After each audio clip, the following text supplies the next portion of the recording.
Hello बच्चों, आज के इस वीडियो में हम position time and velocity time graph से कुछ एग्जाम्पल क्वेश्चन करेंगे। तो आज का हमारा जो एग्जाम्पल क्वेश्चन है वो है from the top of a tower a ball is drop to fall freely under gravity and at the same time another ball is thrown up with a velocity of 50 meter per second. Plot the position time graph of the motion of two balls during the time interval t equals to 0 to t equals to 5 second. Take g equals to 10 meter per second square. इस question में जैसा कि देख सकते हैं कि इसमें हमें पोजीशन टाइम ग्राफ जो है प्लॉट करना है। अब यहाँ पे इस क्वेश्चन में दिया हुआ है कि एक टावर है, वहाँ से एक समय में दो इवेंट होते हैं। एक तो एक बॉल को ऊपर थ्रो किया जाता है और दूसरा कि बॉल को नीचे ड्रॉप किया जाता है। एक बॉल जो है फॉल फ्रीली अंडर ग्रेविटी है और दूसरा जो बॉल है उसको ऊपर की तरफ उछाला जाता है। तो इस केस को हम इस तरह से समझ सकते हैं, जैसे कि यहाँ पे सॉल्यूशन में यहाँ पे इसको प्लॉट किया गया है कि 0 पॉइंट जो है 0, यहाँ पे ये माना हुआ है कि ये टावर का टॉप पोजीशन है, मीन्स कि टावर का ये छत है और यहाँ से एक बॉल को ऊपर की तरफ ऐसे फेंका जाता है, दूसरे को नीचे ऐसे फ्री फॉल होता है। अब यहाँ पे दोनों ही केस में हमें इसका ग्राफ को प्लॉट करना है। तो यहाँ पे प्लॉट करने के लिए हम जो सबसे पहले जो इसका टेबल हम जब बनाएंगे तो हम हमारे पास जो फार्मूला है वो है S equals to U T plus half G T square, क्योंकि बॉल जो है वो अंडर ग्रेविटी ऊपर से नीचे गिर रहा है। तो यहाँ पे कुल मिला के जो बॉल है उसमें जो मोशन है वो एक वर्टिकल मोशन हो रहा है। तो यहाँ पे इसलिए ए की जगह पे यहाँ पे जी लिया हुआ है। और यहाँ पे जो गिवन है दो बॉल के लिए, तो फर्स्ट केस में है for the ball drop down और दूसरा है for the ball throne up. तो जो ball for the ball drop down के लिए u जो है वो हो जाएगा इनिशियल वेलोसिटी 0 और ये acceleration due to gravity plus 10 metre पर सेकेंड स्क्वायर, क्योंकि ये यहाँ पे बॉल जो है ऊपर से नीचे फ्री फॉल गिर रहा है। यहाँ पे जो है for the ball throne up के लिए यहाँ पे जो u है इनिशियल वेलोसिटी, यहाँ पे क्वेश्चन में दिया हुआ है कि another ball is thrown up with a velocity of 50 metre पर सेकेंड। तो इनिशियल वेलोसिटी यहाँ पे है वो 50 मीटर पर सेकेंड है। पहले केस में जो कि ग्रेविटी के अंडर गिर रही है ऊपर से नीचे, उसमें तो इनिशियल वेलोसिटी 0 ही होगा, क्योंकि जब फ्री फॉल होता है तो कोई भी ऑब्जेक्ट का जो इनिशियल वेलोसिटी होगा वो 0 होता है। यहाँ पे इसका इनिशियल वेलोसिटी जो है वो 50 मीटर पर सेकेंड दिया हुआ है। बॉल ऊपर की तरफ यहाँ पे जब जाता है, थ्रोन अप है, तो यहाँ पे यानी कि अगेंस्ट ग्रेविटी ये बॉल ऊपर की तरफ जा रहा है, यानी कि यहाँ पे एक्सेलरेशन ड्यू टू ग्रेविटी है वो -10 मीटर पर सेकेंड हो जाएगा। अब यहाँ पे हम टाइम यहाँ पे लेंगे फॉर फर्स्ट सेकेंड, मतलब t इक्वल्स टू 1 सेकेंड के लिए। यहाँ पे इस फॉर्मूला पे जब हम पुट करेंगे फर्स्ट केस के लिए तो आ जाएगा, क्योंकि यहाँ पे ये वाली क्वांटिटी जो है वो 0 हो जाएगा हर केस में, हर टाइम पे। तो ये वाला इस क्वांटिटी को हम रिमूव कर सकते हैं और यहाँ पे आ सकते हैं, इसकी ये वाला चीज़ बच जाएगा, ये पार्ट।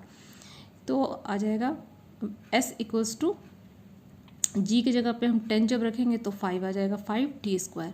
अब t के डिफरेंट वैल्यू के लिए हम यहाँ पे इसकी वैल्यू यहाँ पे लिख सकते हैं। अब दूसरा जो केस है यहाँ पे S की जो वैल्यू हो जाएगा, यहाँ पे 50 दिया हुआ है तो 50t माइनस G की वैल्यू जो है -10 है, तो यहाँ पे -10 जब यहाँ पे हम डालेंगे, पुट करेंगे, तो यहाँ पे हो जाएगा -5 और t स्क्वायर तो वैसे ही रह जाएगा। अब for t equals to 1 second के लिए जब इसमें हम t की वैल्यू रखेंगे तो आ जाएगा s इक्वल्स टू 5 मीटर। यहाँ पे t जब हम 1 सेकेंड रखेंगे तो आ जाएगा s इक्वल्स टू 45 मीटर। फिर दूसरे केस में t की वैल्यू हम 2 सेकेंड रखेंगे तो s की वैल्यू हो जाएगी 20 मीटर और यहाँ पे s की वैल्यू हो जाएगा 80 मीटर। यहाँ पे t इक्वल टू 3 सेकेंड में s की वैल्यू हो जाएगी 45 मीटर और यहाँ पे दूसरे केस में s इक्वल टू जो हम t की वैल्यू यहाँ पे रखेंगे 3 सेकेंड, तो यहाँ पे कैलकुलेशन के बाद आ जाएगा 105 मीटर। जब t इक्वल्स टू 4 सेकेंड रखेंगे तो यहाँ पे s की वैल्यू हो जाएगी 80 मीटर और यहाँ दूसरे केस में s equals to 120 metre. Same t equals to 5 second के लिए s इक्वल्स टू 125 मीटर और s equal to 125 metre. Means कि 5th सेकेंड में ये दोनों जो है सेम डिस्टेंस पे दिखा रहा है कि सेम डिस्टेंस हो जाएगा। तो यहाँ पे अब हम जब प्लॉट करेंगे तो position time graph of the motion of two balls are as shown in figure. तो यहाँ पे जैसा कि हम प्लॉट करते हैं तो एक्स एक्सिस पे टी लिया गया है और जो वाई एक्सिस है वो पोजीशन को दिखा रहा है। तो 0 सेकेंड पे 0 सेकेंड जब है तो वहाँ पे दोनों बॉल सेम पोजीशन मीन्स कि टॉप ऑफ द टावर है। जब दोनों बॉल को एक साथ, एक को ऊपर उछाला गया और दूसरे को नीचे फेंका गया, तो यहाँ पे 1 सेकेंड के बाद जो बॉल को ऊपर उछाला गया है वो डिस्टेंस कवर करता है 45 मीटर। तो यहाँ पे हम देख सकते हैं कि ये 50 के नीचे है तो ये है 45 मीटर। और उसी समय 1 सेकेंड पे जो दूसरा बॉल है वो है 5 मीटर पे। तो यहाँ पे हम देख सकते हैं 1 मीटर, तो यहाँ पे अप्रॉक्स ये लिया हुआ है, ये 5 मीटर पे है। दूसरे सेकेंड में जब time t equal to 2 second है तो यहाँ पे हम देख सकते हैं कि जो फर्स्ट बॉल है वो गया है जो जिस बॉल को ऊपर की तरफ उछाला गया है तो वो है 80 मीटर पे। तो यहाँ पे अप्रॉक्स ये आप देख सकते हैं कि ये यहाँ पे है 80 मीटर के डिस्टेंस पे है बॉल जिसे ऊपर उछाला गया है। और उसी समय t इक्वल टू 2 सेकेंड पे जो दूसरा बॉल जो फर्स्ट बॉल है जिसे नीचे फेंका गया वह है 20 मीटर पे। तो ये आ गया यहाँ पे 20 मीटर पे। उसी तरह 3rd सेकेंड के लिए हम देख सकते हैं कि बॉल की पोजीशन यहाँ पे है लगभग 105 मीटर पे, 105 मीटर पे। और तीसरे सेकेंड में यहाँ पे है 45 मीटर पे। उसी तरह 4th सेकेंड के लिए है, 5th सेकेंड के लिए। जो 5th सेकेंड में हम देख सकते हैं कि यहाँ पे s इक्वल टू 125 मीटर पे है, 125 मीटर पे। और यहाँ पे 5th सेकेंड में यहाँ भी जो जिस बॉल को ऊपर फेंका गया वो भी 125 मीटर पे है। तो इस तरह से हम इन दोनों बॉल के लिए ग्राफ जो है हम प्लॉट कर सकते हैं। तो जैसा कि क्वेश्चन में पूछा गया था कि plot the position time graph of the motion of two balls during the time interval t equals to 0 to t equal to 5 second.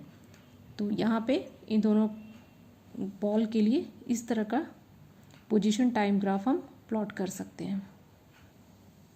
I hope आपको समझ में आ गया होगा और आप खुद से आसानी से इसे कैलकुलेट करके आप कर सकते हैं।